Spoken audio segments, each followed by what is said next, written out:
시편 95편은 창조주이시며 또한 구속주와 우리의 목자가 되신 하나님을 찬양할 것을 촉구하는 시입니다.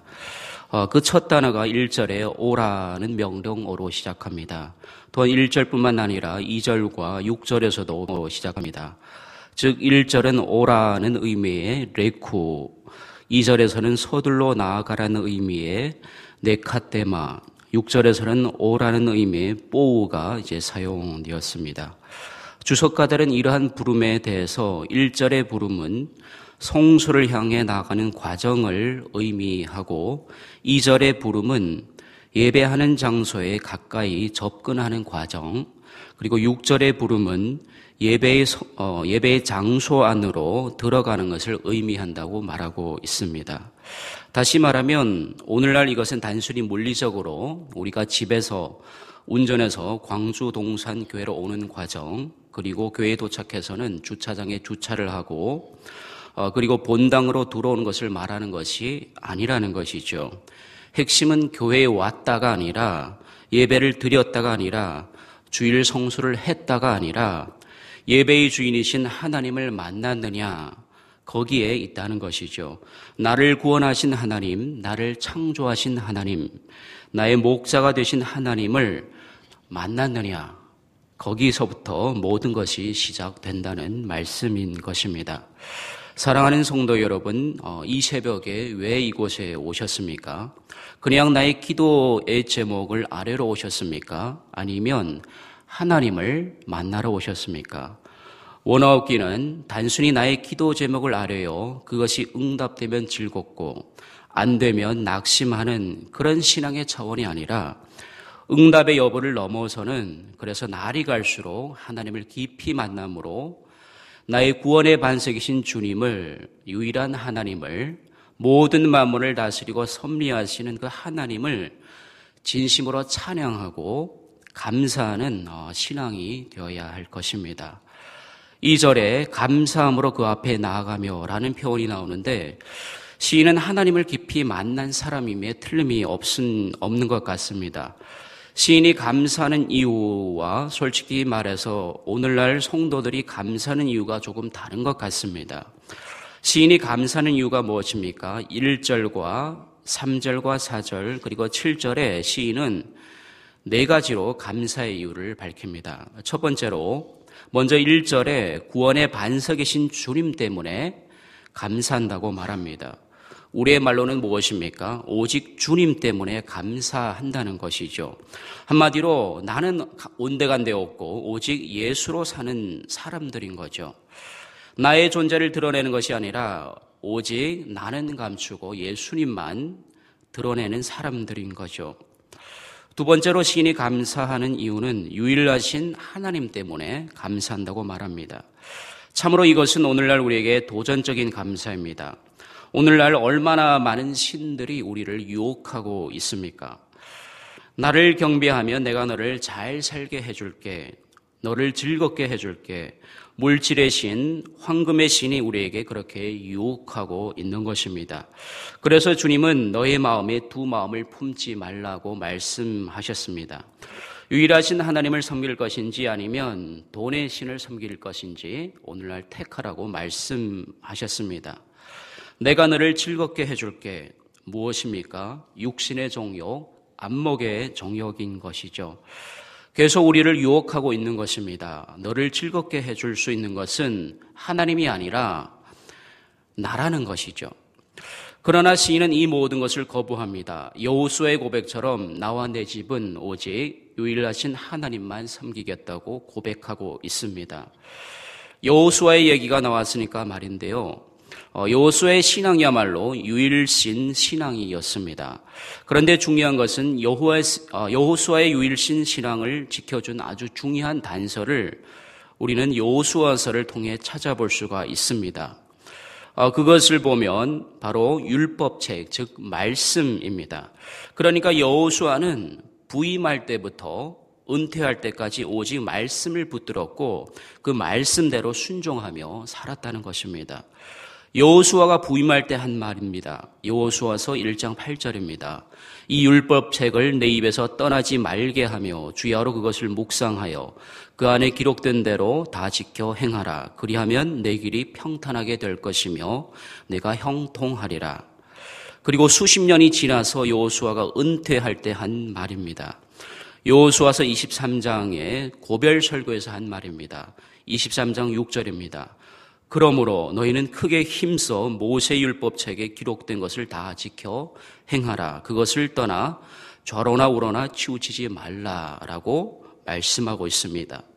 그러니까 여호수아는 평생 동안 오직 말씀에 순종하며 살았다는 것이죠. 그러니까 한마디로 평생을 초심을 지켜왔던 것이죠. 여러분, 이것이 바로 유일신 신앙인 것입니다. 초심을 끝까지 지키는 것, 그것이 진정한 유일신 신앙이라는 것이죠.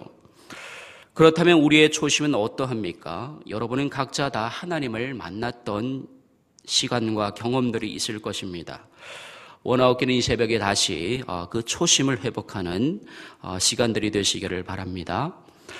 시인이 감사하는 세 번째 이유는 만물을 만드시고 다스리시고 섭리하시는 창조주 하나님 때문입니다.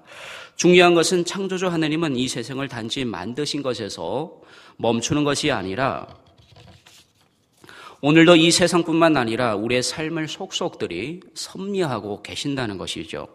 그러나 이 세상은 인과관계로 문제를 풀어갑니다. 당신이 잘못했기 때문에 이렇게 된 거야 라고 하면서 인과관계로 문제를 풀어가려고 한다는 것이죠. 그러다 보면 갈등은 더욱 커져만 가고 피해자가 생기고 낙오자가 생기게 되는 것입니다. 그러나 성경은 다릅니다. 모든 것이 하나님의 섭리 안에 있다고 말씀하고 있습니다. 그래서 그 당시에는 이해가 안 되고 속상하고 애도타면서 모든 것이 내가 잘못해서 생긴 일처럼 느껴지기도 하고 또한 상대방 때문에 그런 것 같기도 하지만 그 시간을 다 인내해 내다 보면 시간이 흐른 후에 모든 것이 하나님의 은혜였습니다 라는 고백이 우리의 입술에서 나오게 된다는 것이죠. 그래서 주님은 우리의 머리털까지 재시는 하나님이 우리를 붙들고 계시는데 왜 염려하고 근심하느냐라고 말씀하고 계십니다. 그러면서 더불어 말씀하시기를 너희는 먼저 그의 나라와 그의 의를 구하라고 말씀해주고 있는 것입니다. 이처럼 시인의 감사의 이유는 오직 하나님뿐입니다. 그분 때문에 노래하게 되고 그분 때문에 즐거이 외치게 되고 그분 때문에 감사하게 된다는 것입니다. 여러분, 아이들은 선물을 받으면 선물에만 관심이 있습니다. 하지만 성인이 된 후에는 상황이 달라지는 것이죠. 성인이 된 후에는 선물에는 관심이 없고 그 선물을 준 사람한테 관심이 이제 있게 되는 것이죠. 그래서 그 사람과 관계를 맺기를 원한다는 것이죠. 아이일 때는 선물이 목적이었지만 어른이 된 후에는 선물보다는 그 선물을 준 분한테 관심과 목적이 있게 된다는 것입니다. 마찬가지가 아닐까 생각이 됩니다. 우리의 신앙도 그런 거죠. 이제는 기도의 응답보다는 기도를 응답하시는 그 하나님께 우리의 관심이 집중되어야 할 것입니다. 오직 하나님만으로 만족하며 기뻐하며 감사하는 신앙이 되어야 할 것입니다. 이것이 바로 진정한 신앙의 어른인 것이죠. 그런데 이러한 신앙의 어른은 혼자만의 신앙을 하지 않습니다. 오늘 본문을 보면 아주 중요한 단서가 있습니다. 우리라는 단어입니다. 참으로 정겨운 단어입니다. 시인은 자신 혼자 감사하는 것이 아니라 우리가, 즉 공동체가 함께 이러한 감사의 신앙을 갖자고 공동체를 독려하고 격려하는 것입니다. 그러면서 시인은 네 번째 감사의 이유를 고백하고 있습니다. 7절에 우리는 그가 기르시는 백성이며 그의 손이 돌보시는 양이기 때문이라.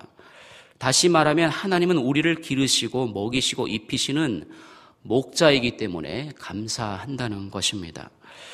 여러분, 양은 방향 감각이 없고 앞을 멀리 보지도 못하고 시야가 어둡기 때문에 목자가 없으면 굶어 죽거나 또한 짐승에게 찢기기도 합니다.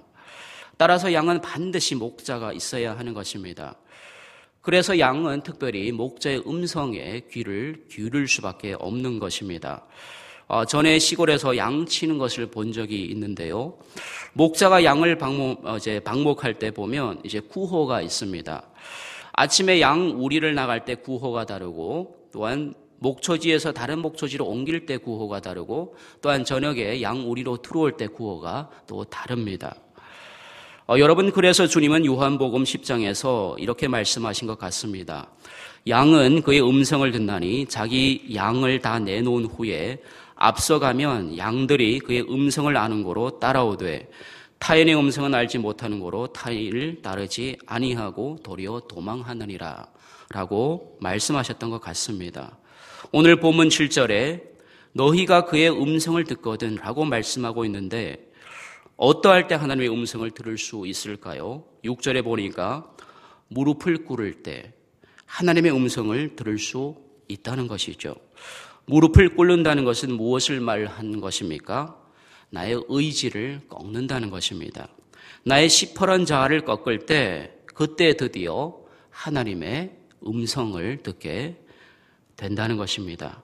그러니까 공동체에서 내가 손해를 보더라도 나의 시퍼런 자아를 꺾을 때 하나님의 말씀으로 인하여 그 공동체에 참된 안식이 임하게 된다는 것입니다. 그러면 하나님의 음성을 듣는다는 것은 무엇을 말한 것입니까? 하나님의 마음을 헤아린다는 것을 말하고 있는 것이죠.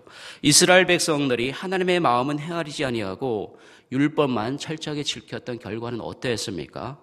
율법의 핵심인 그 사랑을 잃어버리지 않았습니까? 누가복음 15장 탕자의 비유에서도 첫째 아들은 아버지의 명령에 한 번도 불순종한 적이 없었습니다. 그러나 그가 놓쳤던 것이 무엇입니까? 아버지의 마음을 헤아리는 그 마음의 자세였습니다. 아버지의 명령에 순종했지만 아버지의 마음을 헤아리지 못하니까 어떻게 되었습니까? 결국 동생과의 관계도 판단되고 아버지까지 원망하게 되는 그런 이제 상황까지 오게 되었던 것이죠. 오늘날 우리가 깊이 생각해 보아야 할 문제일 것 같습니다. 주일 성수를 착실하게 잘하고 11조도 잘하고 헌금도 많이 하고 봉사도 많이 하는데, 더 나아가 우리 기독교가 이제 3대 종교 중에서 좋은 일은 제일 많이 하는데도 불구하고 항상 욕은 제일 많이 듣지 않습니까? 하나님 말씀에 순종하여 잘 하는데 왜 시간이 갈수록 우리 기독교의 이미지는 계속 떨어지느냐, 그 말씀인 거죠. 어떻게 보면 우리는 하나님의 마음을 헤아리고 있지 못하고 있는 것은 아닌지 돌아볼 필요가 있다는 것이죠. 이스라엘 백성들이 40년 광야의 역사가 우리에게 주는 교훈이 무엇입니까? 바로 그것이죠. 하나님의 음성을 듣는 것, 즉 하나님의 마음을 헤아리는 것, 바로 그것입니다. 이스라엘 백성이 하나님의 마음을 헤아리지 못하니까 40년 동안 하나님 마음에 근심이 되었던 것이죠. 오늘 본문은 그렇게 기록하고 있습니다. 결국 그 세대는 하나님의 안식에 들어가지 못했던 것이죠. 그러므로 참된 주님의 제자라면 주님의 마음을 헤아리는 것, 그것이 신앙의 어른인 것입니다. 주님의 마음을 헤아리게 되면 감사도, 찬양도, 노래도, 순종도 기쁘고 즐겁게 할 수가 있다는 것이죠. 단지 의무감이나 책임감으로 하는 것이 아니라 진정 즐거움으로 순종할 수 있다는 것이죠.